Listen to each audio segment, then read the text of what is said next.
Robert is trying to compile things for his video. Oh, Jeannie. NSA. No.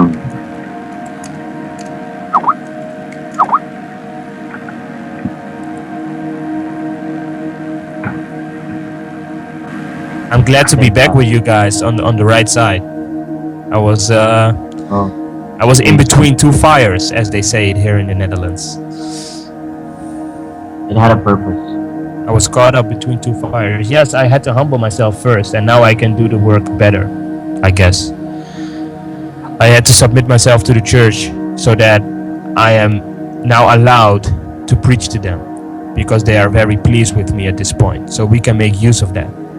Because you and Robert are practically disfellowshipped. Even. So Even, yeah. Yes, even if you guys would make a perfect document without me, you wouldn't be able to present it to them because they are ignoring you guys. So I am the infiltrant at this point. I'm the mole, you know. I'm the inside guy. I'm in the SDR, but I'm with you guys.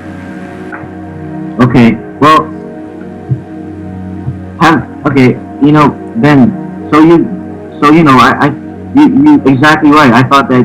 You know, we talked about this on the email, right? About how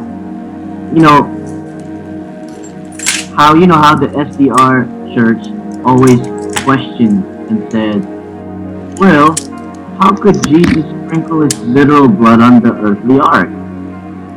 He did it all in heaven. That's what they keep saying.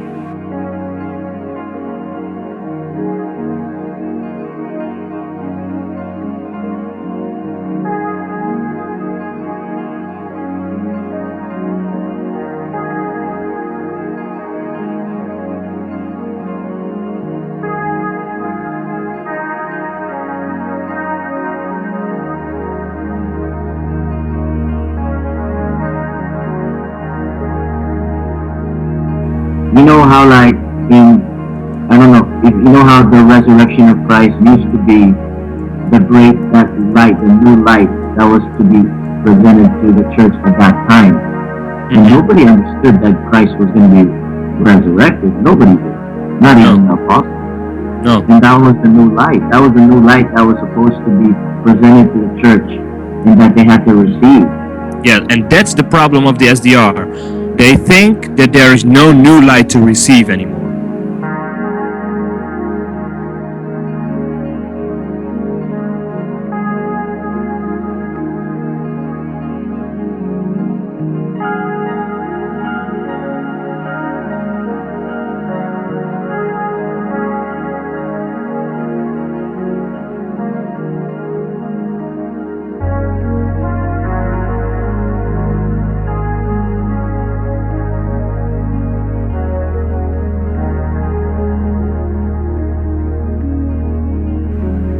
Wow. Yeah. Okay, then I guess we have our answer to begin with. We can start something at least.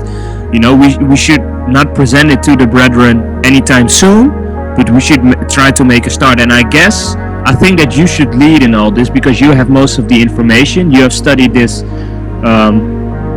way better than we have. So it's just that I had this duty, but then pretty much whoever is entrusted on putting it on, you know, whoever's going to be on the video or going to be, I think Robert or you or anybody, I'm not going to be good at, I'm not good in the video thing, you know, but I can compile all the evidence. You know? Okay, Robert's going to make a video that corresponds with the document. We are all going to help out make the document, but you're going to be the leader in that, because you have most of the information and we can just give you hints and tips and, you know, make adjustments to it and advise you. And my email address should be the email address from which it comes when we send it to the pastor, because I repented to them. And, you know, if they see your email address and you haven't apologized according to them and haven't repented according to them, you know, they will just ignore it. They will reject it.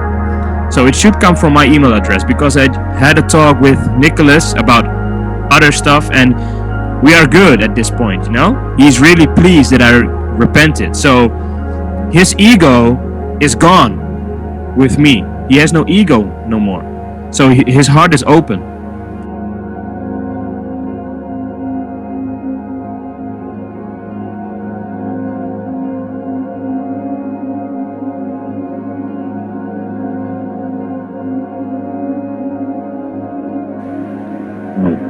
And you know how what Christ said to those two disciples on the road to Emmaus? Yes. He withheld his identity to them, and he said, "O fools and slow of heart to believe all that the prophets have spoken." Yes. That's what the SDR church needs to hear. Yeah. Is that not that they're fools, but I'm just saying, you know, I don't want Nicholas to think we're saying he's a fool again. Well, what I'm saying is, we should put that at the end of the document. So, like, after reading all that you have read, you know, and still rejecting this, you should know that Jesus said this, and then you should put in that quote. But because if you do it in the middle or at the beginning, they will feel offended right away, you know. So they will harden their hearts. That's what happens. And so like the first 80-90% of the document should be love and truth, nothing more. And at the end of it, you could put a little bit of warning in there, a little bit of, you know, controversy is not the correct word, but just a warning, just to let them know that the truths you just read are real. And by not believing it, we should remind you of what Jesus said.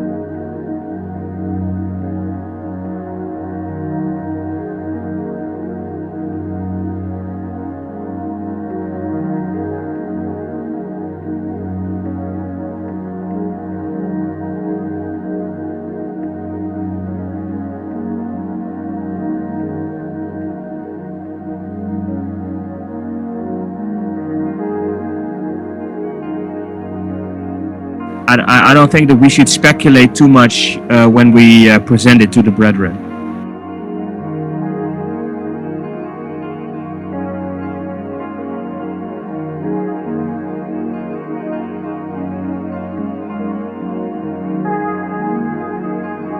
If John, the Apostle John, said there are three that bear record in earth, like the blood and the water and the spirit, and he says that this is the testimony of God, then it must testify to us, you know. How can blood and water be a testimony to us 2,000 years later if it's not physically here? How can it be a testimony?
Really?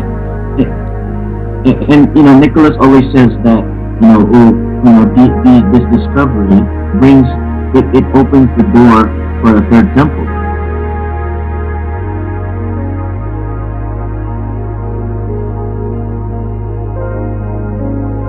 soul of the ark of his testament will be shown to the entire world in his temple, in his earthly temple.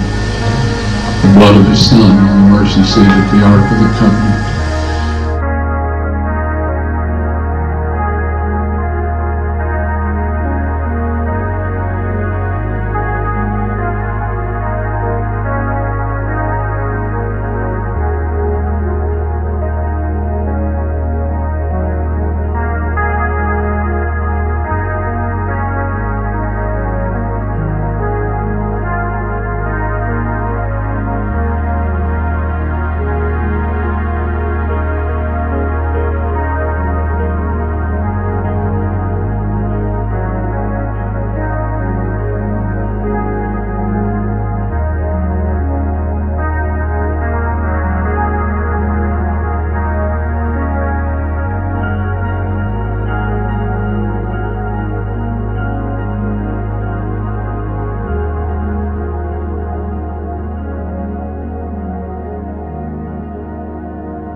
Because we are a very, very confused generation. We are living in darkness, like you said, and we have need of physical evidence because we cannot even discern right from wrong, even if it was presented to us in perfect light. We just can't see.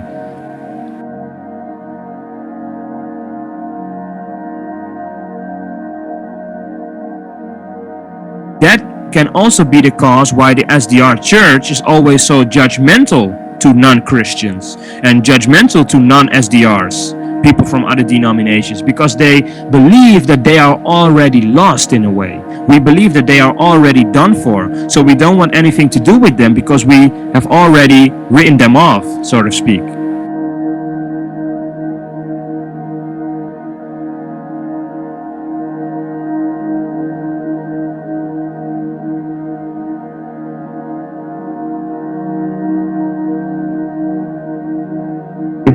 If we think we're rich already, we don't want to look into things and receive this new light, guess what? There's a judgment. This is not a side issue anymore.